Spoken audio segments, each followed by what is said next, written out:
If I had had a chance to choose a song for us to sing, it would have been that one. So if you picked it, I think the Lord is leading us today.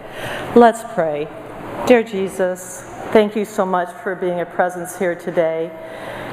We ask that the words and the actions and our thoughts all turn to you at this time. In your name, amen.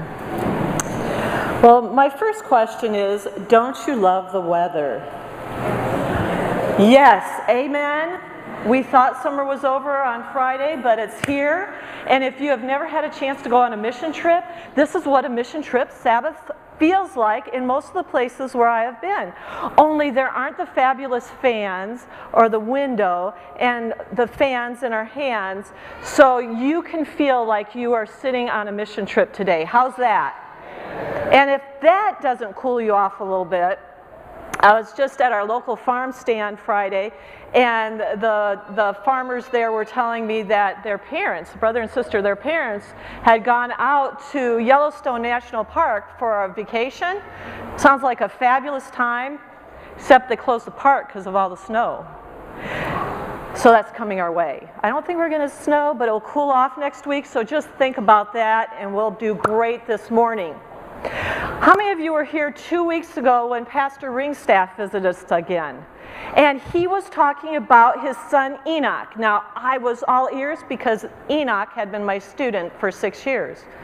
As many of you know, I was teacher, principal at Greater Lansing Adventist School, and when I arrived, Enoch was a third grader.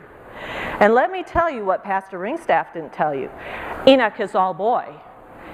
Enoch doesn't like to study. Remember, I'm his teacher and I have to deal with it all the time. Enoch loves cars. In fact, Enoch fixes cars. He's learned how to rebuild car engines as a 7th and 8th grader because instead of hearing about his homework getting done, I would hear about what got done on his car in the morning. And Enoch would bring me pictures of him working on the car. And at lunchtime, he would tell me about his car. And then the day he got it going. 8th grader, he can't drive, which I pointed out to him, but he assured me he's not driving where anybody can get hurt. And all I could hear about was, Mrs. Shull, my parents are driving the car for me to be picking me up today. Come make sure you see my car. And then one day he came in and he said, Mrs. Shull, I sold my car last night. So really, you did? Yes, I'm buying another one to fix this summer. Cars were it with Enoch. Cars, football, basketball, lunch, all big. This is what he had in mind. Until towards the end of the school year, and he was saying, Mrs. Shull, I'm not going to fix a car this summer. So really, what are you going to do? Said, I'm going to go canvassing. I'm mega booking. Because I know there are people out there who want to know about Jesus, and I know how to help them. And he had a fabulous mega booking summer, and he can't wait to get back till next year. This summer at camp meeting, I had a couple former students, and of course you have to catch up with them because I see some of you sitting out there and thrilled with the progress you're making. And I asked them, what are you doing now? How's it going? What are your plans for the future? And one young lady said, well, I'm going to go into my last year of elementary education because I'm going to be a teacher because I know how important education is for salvation. All right, my day doesn't get any better than that. And I turned to her brother, who I always looked at right about this level and now is clear up here, and said, okay, so what are you doing? And he just looked at me with the biggest grin, and he said, I'm in training to be a missionary. Oh, my last day of school, teaching my 9th and 10th graders, we were sitting around in Bible class, and I was asking them, what are your plans to serve Jesus in the future? I'm not going to be around, I'm not going to be here to talk to you about it, but what do you have in mind? One young lady said, well, I still want to be a pediatric nurse and help boys and girls. Yes. Another one said, well, I'm going to be a surgical nurse because I want to help in surgeries. And that totally fits because every time we had career day, she would come in scrubs that she had bought herself because she wants to be in the operating room. Another girl said, I'm going to help the homeless. Yes, because that child had been homeless at one point, and she could relate to what life was like living on the street. Finally, I turned to my last student, my 10th grade boy, and he just looked at me with the biggest grin, and I was really worried because he said after that, I'm going to make money. Okay, 11 years of Adventist education, and this is what we come up with as our way to serve others. And then he too looked at me with a grin and said, because then I can support lots of missionaries. You know, some of you are teachers, you know exactly what I'm talking about. What a marvelous calling, because as Rich shared with us a couple minutes ago, the king will answer and say to them, truly I say to you, to the extent that you did it to one of the least of these my brothers of mine, even the least of them you did it to me. I personally believe in Adventist education. No matter where it is or how it is, I believe in it. I've had a benefit of it. My parents, my husband's parents, got Adventist education. They saw to it that we had Adventist education. Our children have it, and we are getting to enjoy those benefits right now. So to me, it's very important. But I want to take you to the words of one of my favorite authors, found in the book Education, page 17. Every human being created in the image of God is endowed with a power akin to that of the Creator. If you get nothing more out of today, take that to heart. If you ever feel down on yourself, you are akin to the Creator. We have individuality, and we have the power to think and to do. And that's what we do in our schools and in our homes and in our Sabbath schools and in our church. And it is the work of true education to develop this power. Wherever you are interacting with some other person, like David talked to you, all those interactions we have, this is our power to develop the power to think and to do, to train the youth to be thinkers and not mere reflectors of other men's thoughts. Satan is trying so hard to get us to be reflectors of other men's thoughts. We are being bombarded by that everywhere we turn, and now we have it right in front of our face every time we want to turn around. People aren't even watching when they cross the streets because they're being influenced. But how are they being influenced? In the same book, on page 33, we have this. The system of education established in Eden centered on the family. I'm a teacher. I have students in the classroom. I have students at Sabbath school, and the most powerful place is home. And so, Deuteronomy, Moses tells us in Deuteronomy 6 through 9, and these words which I have commanded you today shall be in your heart. That's the mind. You shall teach them diligently to your children. Okay, so we've been tasked with teaching our children all the time. So how do we teach our children all the time? Well, it says, talk to them when they sit in your house. So I took that. We talk to them at breakfast. We talk to them at supper time. If we have lunch, we talk to them about Jesus and our relationship with Jesus and how we grow and mature in Jesus. When you walk by the way, I took that to mean when we get in the car to go places, when we run errands, we need to be talking to them about Jesus. That doesn't mean turning on the phone and turning on the radio, but it might mean turning on Strong Tower Radio. They talk about Jesus a lot there. And when you lie down and when you rise up, when you have evening worship, when you have morning worship, you shall bind them as a sign on your hand. That doesn't mean we're going to put stuff on our hand. That means our actions are going to show our children what it's like to be friends with Jesus. Our actions are going to show what it's like to be a follower of Christ. And they shall be frontlets between your eyes. Okay, that doesn't mean we got to hang something off our head, although some people think so. And if you were at VBS, we had Rich showing what that might look like. But today that means, what are we letting our children see? What are we focusing on? Where are we what are we showing them before their eyes. You shall write them on the doorposts of your house and on your gates. When your children walk in your house, or anybody walks in your house, do they know this is a house of God? This is Jesus' house. Jesus lives in this house. This last quarter in Beginner Sabbath School, we've been singing about Jesus in our family and what it's like to have Jesus with us. And that's what we're supposed to do. Any interaction we have with children, some of us are thrilled to be grandparents. Same thing. Are we showing Jesus to those little ones? Are we showing Jesus to our teenagers? So what is it exactly we're showing them? If we're showing them in action and deeds and worship and prayer and everything we do, what does that mean? It means we have some intentional learning. And that goes to Philippians 4, 8 and 9.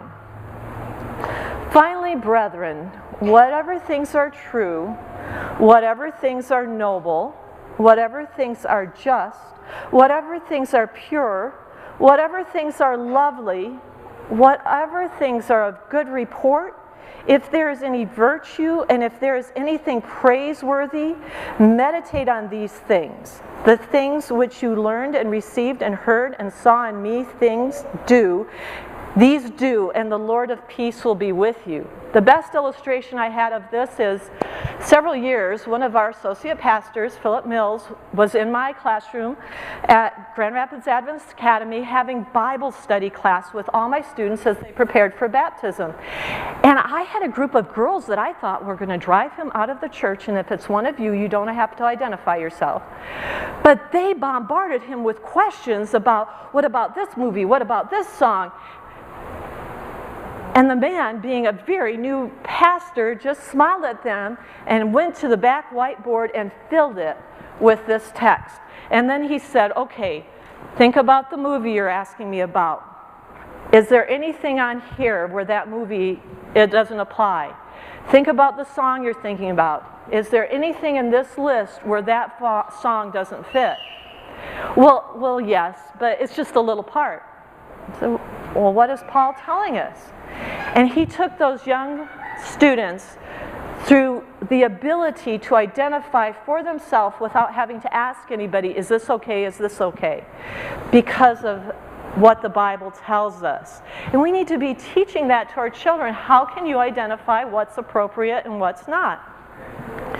Well, we are tremendously blessed with several ways of helping our children. First of all, we have the home. And we have family worship, and we have family Bible study. And if you want to know more about how to help your children be strong with Jesus, be sure to pick up one of these little brochures. It has to do with November 11. We're going to have an afternoon seminar dealing with that specifically. We also have church, where you're here today. We have Sabbath school. We have the worship service. We have some of the best children's ministries on this earth. And we have our school, which all helps us bring our boys and girls closer to Jesus. Let's take a little bit closer look at some of these areas. The home. I came across this in the Ellen White's book, Education, page 187, which I thought was just fantastic. As preparation for teaching his precepts, God commands that they be hidden in the hearts of parents. These words which I commanded thee shall be in thine heart. Going back to what we talked about in Deuteronomy. In order to interest our children in the Bible, we ourselves must be interested in it. Second takeaway today. In order to interest our children in the Bible, we must ourselves be interested in it. To awaken in them a love for the study, we must love it. Our instruction to them will have only the weight of influence given by our own example and spirit. And that goes for teachers, that goes for pastors, that goes for grandparents. If they see us loving study of the Bible, they will have that study desire too. In the church, Now, for about the third time today, so nobody should come late next week, Sabbath school is going to starting at 9:20. And everybody should be here at 9:20. And let me point out to you that many of us go to work much earlier than that. So we already are getting to sleep in on Sabbath morning, but we need that fellowship and connection together. Part of the reason is that Sabbath school teachers in the children division, we only have an hour with the boys and girls every Sabbath, and if they show up every Sabbath, that's only 52 times a year. And that's not a lot of time. And we have so many things to share with our boys and girls. It's so exciting. Somebody told me this morning that after teaching a full Sabbath school class, they were exhausted. And let me tell you that teaching 1 hour of Sabbath school has always tired me more than an entire day of teaching. If you know how much energy your Sabbath school teachers are putting into Sabbath school lessons. We also should be faithful church attenders, because as our children come to church every Sabbath, that's a positive impact on their lives. Wonderful things our church is doing. And then let's talk about adventures and pathfinders. I love adventures and pathfinders. What's happening there is so wonderful. You have great leaders, and that kind of sucks up most of children's time outside of home and church and school with pathfinders. But you know, one of my pathfinders one day came up to me at potluck in another church, and she said, yeah, I've been going to Michigan State to school, and I'm going to be a teacher.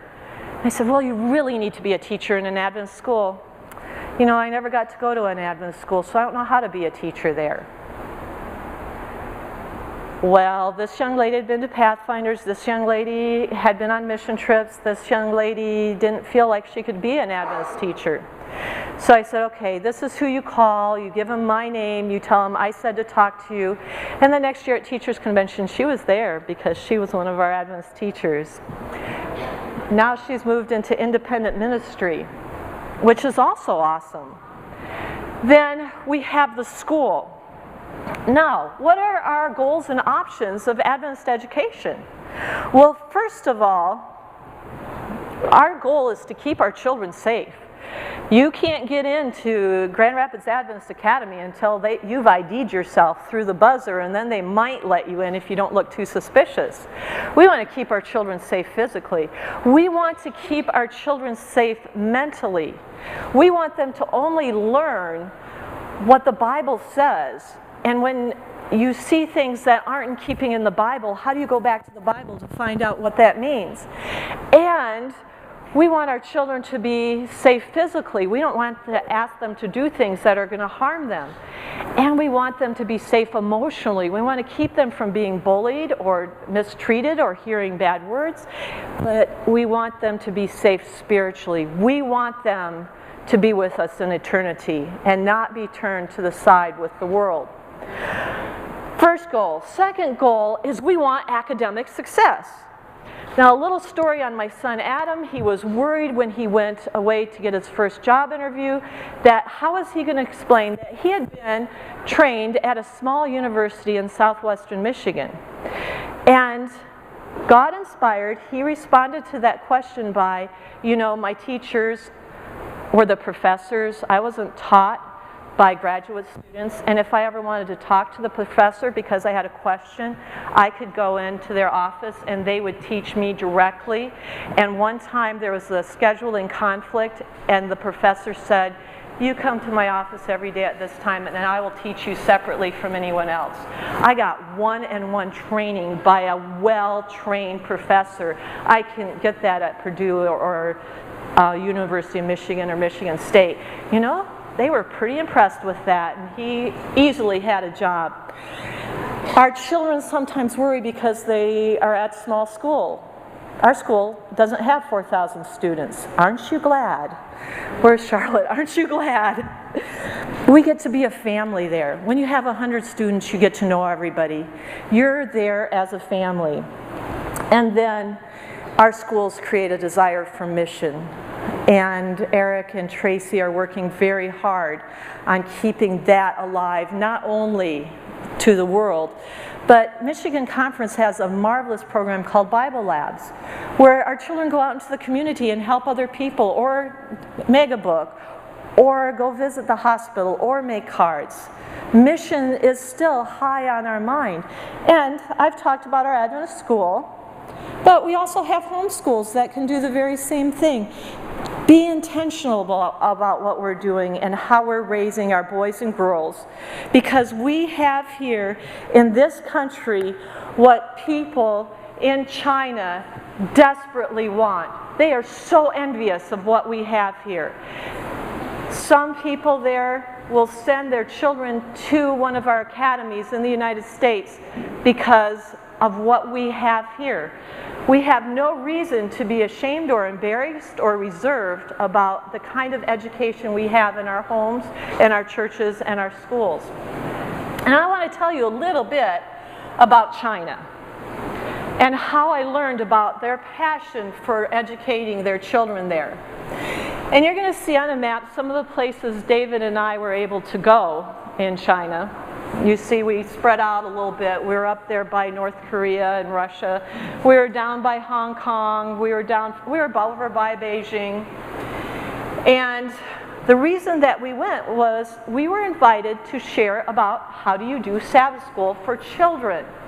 For over 60 years, the people of China have not been able to worship like we're doing today. But a couple years ago, the Chinese government said, okay, you can meet together in the open, but you may not evangelize. But if somebody asks you about your church, they can come. You can invite them to church. And so they started having church, but they had babysitting for the boys and girls. And somebody who had been in the United States said, you know, there's children's programs. And they had talked to a friend of ours who had said, you know, David and Judy, if I am ever invited to come and do Sabbath school workshops in China, will you come with me? We said, sure. And then we didn't hear anything for 5 years. And then when we did learn about it, we had 3 months to prepare. But they wanted to learn, how do you tell boys and girls about Jesus? In fact, at one place we went, there was a kindergarten teacher and said, there is no way what you're going to show me will work, because we actually showed them. We demonstrated what Sabbath school looks like for beginners, what Sabbath school looks like for primary and kindergarten children, what Sabbath school looks like for juniors and early teens, and we actually had children of that age sitting up front, going through a translator, showing the teachers how you teach them. And this teacher said, I teach kindergarten. They have a attention span of 19 seconds. So, okay, you know, maybe Chinese children do. And at the end of the hour, as the children were still engaged, she came up and she said, we are totally changing this church. We are going to have Sabbath schools. We are going to use material. We are so excited by the fact that we don't have to wait until our children are teenagers to start teaching them about Jesus. None of us would think of that, but this was kind of the mindset we ran into over and over. And we would talk to them about what's part of Sabbath school. They had My Bible First, which we are using as Sabbath school lessons in our divisions. They were using that, but they didn't have any teacher guides. So one night we sat down and we wrote up teacher guides, and our translator translated them all for them so that they would know how to use the material that they had been given. Well, you can see there's a variety of people that we had an opportunity to work with. And I have 3 short stories for you, but the first thing I wanted to do, and you can see how engaged they are in learning about children's Sabbath school. But when we go to China, people always ask about the food. So let me show you how food is prepared. This is not a hint to any of the deaconesses for potluck, but this is not an uncommon food preparation area. And then they turn out something that looks like this. So how did we do in China? Oh, the food was fantastic. I have no complaints. Yes, we used chopsticks the whole time. No, we did not come back having lost weight. There you go. And yes, the smog in China is real. You saw in the other picture somebody was wearing a mask. We were told that day in the city we were in that the smog was so heavy it was like smoking 6 packs of cigarettes a day. Pretty horrible. Where's Paul? Pretty horrible information.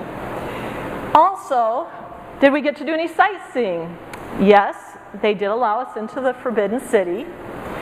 And yes, one of our dreams was reached. We got to hike on the Great Wall of China. But the real reason we were there was to visit these places, and it was over 3 different trips. We've been there over 6 weeks, 2 weeks each time. And this was one of the churches we went to. It was in the northern part, and they were now able to meet openly. And I have these wonderful photographs because that November it was the first snowfall of the season, and I got to spend my Sabbath looking out the window at it because they wouldn't let us out because they were afraid the government officials would find us that we were there, and then they would be in trouble and we'd be thrown out of the country.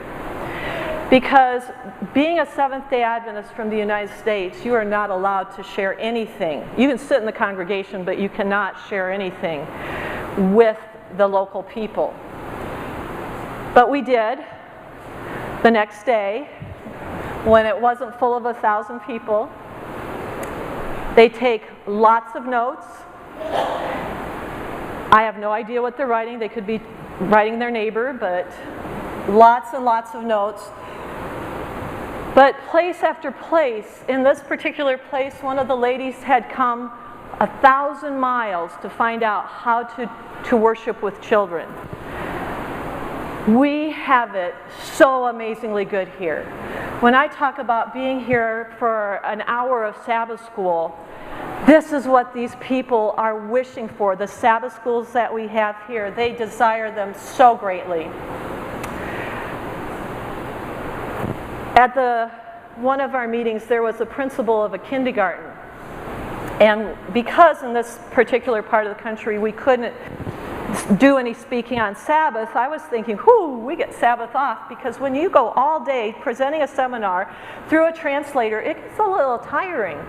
And this principal said, I want you to come tomorrow to my kindergarten, and I'm going to have all of my teachers come, and I want you to teach them about teaching children about Jesus. Because in China, you can have Adventist kindergartens for 3-year-olds, 4-year-olds, 5-year-olds, 6-year-olds, because the government doesn't think you can train them to knowing Jesus. Isn't that exciting? And so we have Adventist kindergartens over here, and this is one of the groups. And we spent the day with them talking about how they, through modeling Jesus, could teach the boys and girls. There's also the mountain school. There is one of these in the country. It's down in the south, clear down in the south, even farther south than that, way up in the mountains. And sometime we might have a chance to tell you the full story of this. But this is a boarding school for 1st through 7th graders. These parents, there are about 30 children there. They grow their own food. They fix their own food. And we watched some 5th grade boys tending the fire. It brought back all kinds of Pathfinder memories. We were concerned about them getting hurt, but they seemed to be okay. And these children are there because their parents do not want them under the influence of the public school system. So they will send their children to this school many, many miles away. They'll see them in February when it's Chinese New Year. They find whatever they can to play in, this nice, lovely pile of sand, and they listen intently to stories of Jesus, but those stories have to be done in another place because you can't teach about Jesus in the school at all. And once a week, unannounced, a government official will come. There's always a student on watch to alert the rest to hide any religious material they have when they go through a weekly inspection. You can see why these families are so envious of our school system and our churches here. And they have home schools, but it's nothing like what you would have here in the United States. These are boarding schools. This one in particular is just south, that dot south of the big circle, which is Beijing. In Shushushuan, this gentleman opened up the top 2 floors of his house for 7th, 8th, and 9th graders to stay there with the teacher to be taught. They follow Ellen White's guidance on education, and they learn how to do trades. We happened to be there the day they were fixing food. Unfortunately, we couldn't stay until it was baked. But I did look over some of their textbooks. The pictures look familiar. No idea what the writing says. The bunk rooms where they stay, they had a better computer lab than I had in my Lansing school. I was quite envious. But these boys and girls are away from home. And any 9th graders here? 9th grader? They're all done with education at the end of 9th grade. Now, you got a big smile there, but that means that they don't get to go on to any colleges. They are not going to get well-paying jobs because their parents say, when my child goes to the public school, they start worshiping a different God. They start worshiping the God of money. And over again, we see our children turning to that God and having nothing to do with the church. So we would rather our children only had a 9th grade education. Again, these children all learned where to run and hide when the inspector came. They knew where to disperse for in the village. But we would rather our children were poor here on this earth than to lose them for eternity. And then they would beg for, can't you give us material? I actually a year ago in July, I got to spend 2 weeks teaching the homeschool teachers from around the country about how to teach boys, how to manage boys and girls in the classroom.